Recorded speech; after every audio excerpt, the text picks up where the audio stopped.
The curtain raiser on the final day is the Triumph Hurdle. Sir Eric is the very hot favourite at 6-5. Kel Desta 8-1. Fakir Duderi, who we don't expect to run against his stablemate, is 11-1. Pic Dorhe 12-1. Tiger Tap Tap 14-1.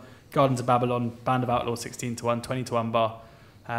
Joe, I'll come over to you first here. Anything that's caught your eye? Well, we've got Tiger Tap Tap, who ran very well first time out at Christmas time in Maiden Hurdle, just behind Sir Eric. It was only the third race of his life, and he was pretty green that day.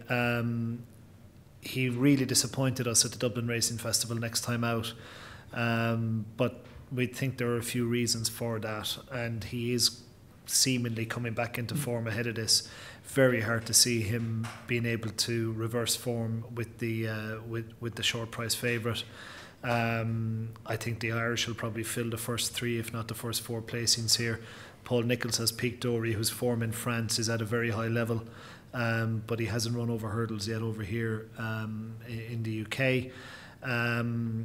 So I don't know. I think it's very hard to recommend anything to beat the favourite at the moment. I think Tiger will run closer to his Christmas form than his Dublin Racing Festival form when he lines up, and he's got a really good attitude. So, you know, he's a young horse. He's only had 4 runs in his life. One of them we're putting a line through. You know, so he's one for the future. So, but you know, if he can just run well, that we'd be delighted with that. If he could get into placings, Sir Eric,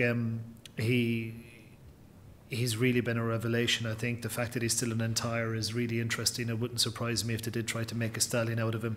His dam is a half sister to Mahler, if I'm not mistaken, who's already been a good National Hunt stallion. So there is some element of pedigree there as well. But yeah, no real view. Just like to see our fella come in the first 3 or 4 if we can. Andy? Yeah, it's an interesting one, this the Triumph Hurdle, because usually I've got like a benchmark of what a horse should have done if I think it's going to be a genuine Grade 1 juvenile. I remember going back through the years, Connor really set the benchmark for Triumph Hurdle victories when he won the Spring Juvenile. He clocked a number 77 on my time figures scale, and no juvenile's got anywhere near that ever since.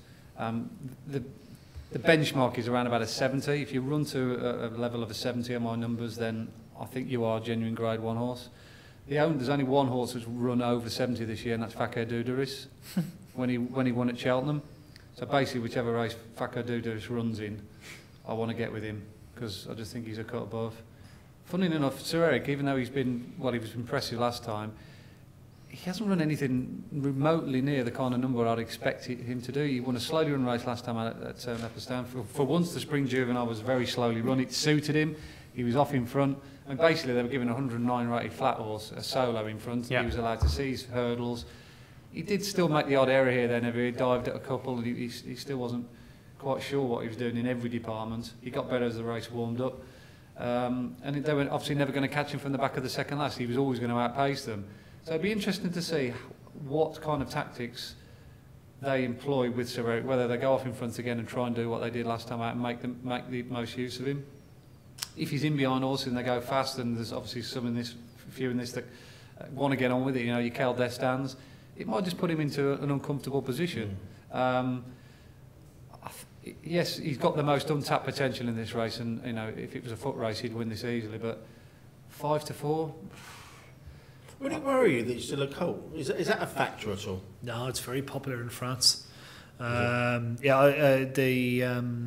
Posta Henderson horse that I mentioned earlier on, Janika, that was only gelded when it left Guicherel's before his first run at Ascot. So he's only run twice as a gelding. No, and they're looking, you know, Guillaume McCare in particular, they're looking to make stallions out of their hurdlers. You know, nickname was an obvious one. Who won a Grade 1 chase. They got a horse coming through now called Gemex, who was a top hurdler there a couple of years ago. His first 3-year-olds, I think, are on the ground this year. So it's a lot more common over there than it is here. Comanche Court running this as a colt. Or did he win his maiden hurdle as a colt? That's Ted Walsh's. Yeah. Something tells me he won his maiden hurdle as a colt. Okay. So I could be completely wrong, but no. Over in France, it wouldn't worry me. It'd worry me if some devious connections lamped a filly in front of him walking around the parade ring or something like that. Gordon Surrey couldn't possibly comment. But I think Joseph is. I think the O'Brien clan are fairly well versed in handling certain such instances. I think it'd be paraded out of order. Tony, anything catching your eye? I've had a speculative bet. I've nibbled a few prices on Betfair, and I've backed it 20 to 1 each way. Penton Hills. I just took the opinion that Sir Eric was the standout for me, but far too short at 5 to 4 for the reasons Andy says. I thought Penton Hills was really, really impressive at Plumpton, albeit he needs to improve a fair bit from that. But the way he beat a fair 126 horse in the Flying Sofa, even getting £9, was really, really impressive at Plumpton. I think the plan is to go there now. They were talking about Aintree afterwards, but I think they probably looked at the Triumph and just thought, outside of the favourite, this is a winnable race.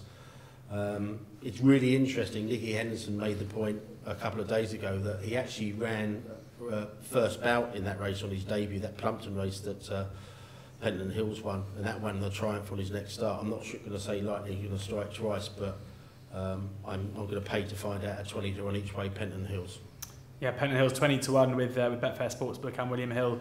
Worth pointing out that neither of those two are non-run, no bet, but the thinking seems to be that despite early indications that he goes straight to Aintree, Penton Hills will be here and lining up for the Triumph on Friday. And just in case you were cut a bit short there, I just wanted to check if there's anything else you wanted to... I can second that as well with Penton Hills. He clocked a very good time, not a sensational overall time, but certainly respectable. But it was his last circuit time compared to Brandon Castle, which is the one. It was absolutely electric. He flew around there, and at the time when I thought Flying Sofa got beat, I was literally like dumbstruck. But then I've gone back into the numbers and I know why. So he can obviously operate Penton Hills. Obviously lack of experience as a one run, that might count against him. But he certainly deserves to take his chance, particularly in a year where the UK horses have been fairly moderate. And it might cut up this race and be a relatively small field. The things with Sir Eric, I mean, I jumped on Sir Eric after he won first time out. I thought, well, I'll take a chance because he'll win the Spring Juvenile. And then you're in a good position. But I was more underwhelmed, funny enough, with his last run because of the time and the way it went. That I think there's definitely flaws. Even though I backed him, I think he's most likely win. I do think there's flaws in him. I think if you get him at it, and he can be put under pressure, he might just make mistakes. It's a bit of a message behind as well from 2 out, wasn't it? From 2 out round the home bend, everybody got in each other's way. Yeah, trying to make up ground off a slow pace. That's right. I just don't think he's as bomb-proof as the price suggests. A vulnerable favourite then seems to be the opinion from the guys here.